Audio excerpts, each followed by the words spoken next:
নমস্কার, সবাই কেমন আছেন? আমরা ভালো আছি। ভালো থাকা মানেই হচ্ছে ব্যস্ততার মধ্যেই ভালো আছি। মেয়ের স্কুলের পরীক্ষা, আমার স্কুলের পরীক্ষা সব মিলিয়ে তারপর আবার খাতা দেখা শুরু করা। মানে খুব ভীষণ ব্যস্ততা।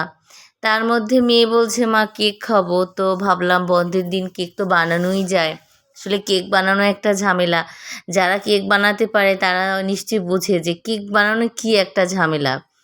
তার মধ্যে আমার আবার বিটার নেই। তো বিটার থাকলে আবার ঝামেলাটা কম থাকে। যেহেতু আমি ব্যাটারগুলো ম্যাক্সিমামই হচ্ছে গ্রাইন্ড করে নেই। মিক্সার গ্রাইন্ডারে গ্রাইন্ড করে নেই।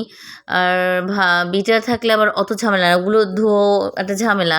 তো যাই হোক, মেয়ে যখন খেতে চাইলো তখন এর আগে আমার এই স্কুলের কলিগদের জন্য বানিয়ে নিয়ে গিয়েছিলাম। তখন আস্ত একটা কেক বড় বানিয়ে নিয়ে গিয়েছিলাম, আমার মেয়েকে দেইনি। তখন বলেছিল, "মা তুমি কিন্তু সেদিনকে কেক খাওয়াওনি, আজকে কেক বানাও।" সে ওকে বানাবো। আর যেহেতু খাতা দেখাও শুরু হয়ে গেছে, আসলে খাতা দেখাও একটা খুব ঝামেলা। যে লেখাপড়া করে ডিসেম্বরে পরীক্ষা দিয়ে মানে অন্যরকম একটা ফিলিংস, বেড়াতে যাবো বাট যারা শিক্ষকতা পেশায় থাকে তারা কিন্তু ডিসেম্বর মানেই যে খুব বেড়ানো হই হুল্লোড় তা না, কিন্তু তাদের হচ্ছে হাতে খাতা দেখা, রেজাল্ট তৈরি করা তাদের অন্যরকম একটা মানে টেনশন মাথায় কাজ করা। তারপরে হচ্ছে মেয়ে আছে, আমার মেয়ে পরীক্ষা দিচ্ছে, কেমন পরীক্ষা হচ্ছে সেটাও একটা অন্যরকম টেনশন। তো ভাবলাম যে আজকে একটু সময় আছে, আজকে কেকটা বানিয়ে নিই। তো আমার একদম ব্যাটার সম্পূর্ণ তৈরি হয়ে গেছে আর আমার প্রিহিটও হয়ে গেছে আমার ওভেনে।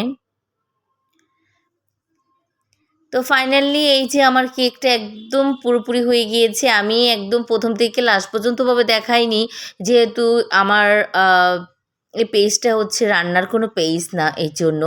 তো আমি জাস্ট টুকিটাকি রান্না করতে ভালোবাসি, তাই শেয়ার করি। এর জন্য আমি প্রথম থেকে লাস্ট পর্যন্ত দেখাইনি কীভাবে কী তৈরি করেছি। তো আমার কেকটা একদম পারফেক্ট হয়েছে, যদিও আমি এ পর্যন্ত যত কেক তৈরি করেছি এরকম পারফেক্ট হয়েছে। তো আজকে ভিডিও এ পর্যন্ত। সবাইকে নমস্কার।